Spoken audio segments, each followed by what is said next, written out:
Hello, teacher and partners. My name is David Montealegre, and I speak us about the Friederich Engels biography.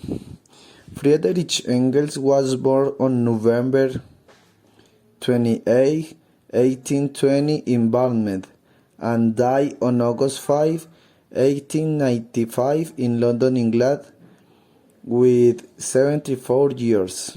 His mother tongue was German, his partner's name and lifelong love was called Mary Burns, and he studied at the Humboldt University in Berlin. He was a philosopher, political scientist, sociologist, historian, journalist, revolutionary and communist, and socialist. If we are going to talk about Engels, we should also talk about Marx, since they always work together since they meet. He met Karl Marx in 1842 in newspaper office. Shortly after, Engels traveled to England. In this country, his family had business. In Manchester, Engels came into contact with the labor movements. Engels knew the misery of the life of industrial workers in the great British textile centre of Manchester, where he worked in the Father factory. All this allowed him to know the real situation of the working class.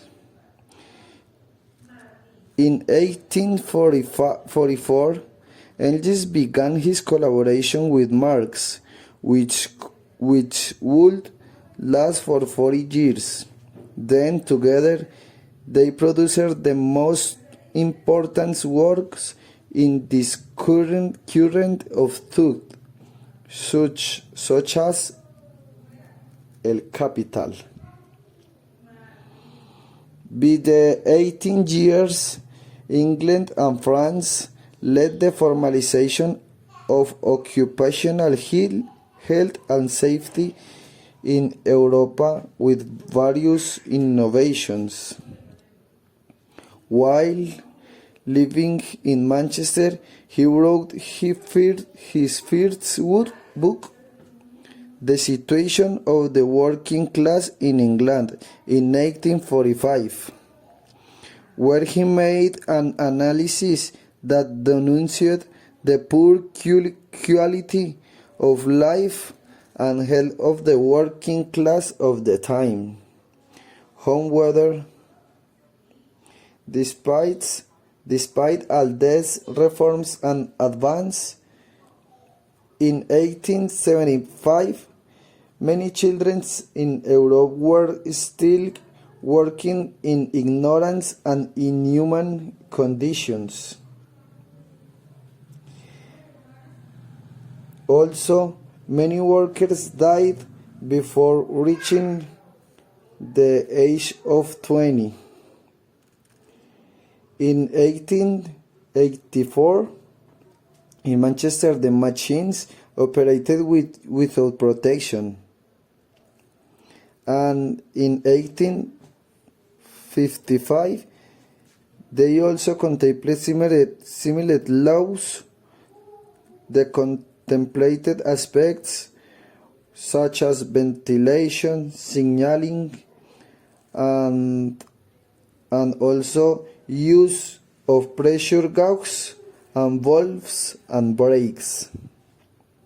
Karl Marx and Friederich Engels played a leading role in the process of legalizing worker health, who were always interested in workers' rights. In Brussels, they participated in the political and trade union movement,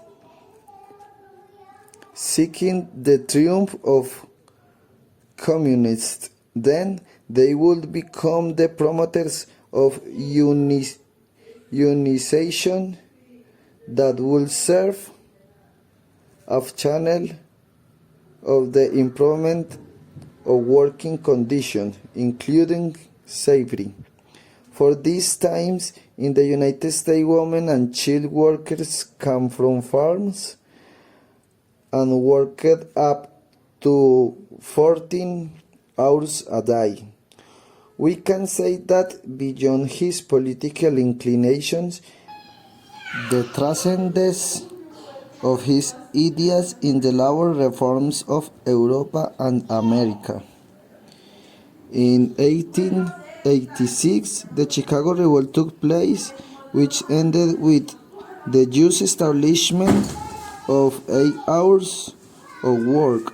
Years later, the first law to compensate workers was made responsible for workplace accidents. Thank you so much.